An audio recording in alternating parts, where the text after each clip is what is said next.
আজকের একটা অঙ্কুরিত চারাগাছ সঠিকভাবে পরিচর্যা পেলে বড় হয়ে যেমন ফল, ফুল, ছায়া দেওয়ার পাশাপাশি আমাদের বেঁচে থাকার জন্য অক্সিজেন সরবরাহ করে, ঠিক তেমনি একটা শিশু সঠিকভাবে পরিচর্যা পেলে সেও হয়ে উঠতে পারে আগামী দিনে দেশ গঠনের কাণ্ডারি।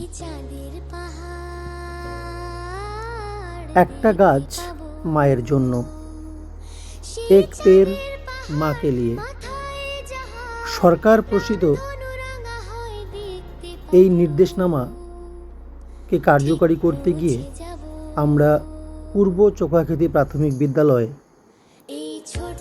বিদ্যালয়ের বৃক্ষরোপণের পাশাপাশি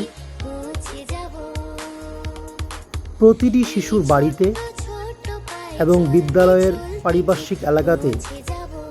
আমরা বৃক্ষরোপণ করি। মা এবং সন্তানের মধ্যে যে সম্পর্ক, যে বিশ্বাস, যে ভালোবাসা, যে অমোঘ টান, সেই ভালোবাসা, বিশ্বাস এবং অমোঘ টানকে প্রতিস্থাপন করার জন্য এবং পরিবেশের সুস্থ স্বাভাবিকতার জন্য, পরিবেশের ভারসাম্য রক্ষা করার জন্য আমরা পূর্ব চোখাখেতি প্রাথমিক বিদ্যালয়ের সমস্ত শিক্ষক শিক্ষিকা এবং ছাত্রছাত্রীবৃন্দ উদ্যোগী হয়েছি মায়ের জন্য একটি বৃক্ষ রোপণ করবার জন্য। আমরা চাই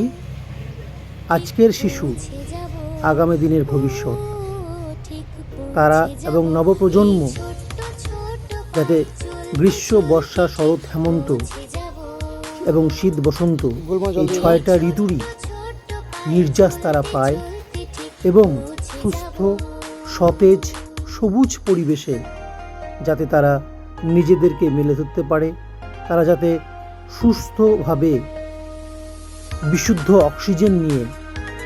চলতে পারে, সেই উদ্দেশ্যেই আমরা বিদ্যালয়ের পক্ষ থেকে এক পের মাকে নিয়ে এই কর্মসূচিটি পালন করছি।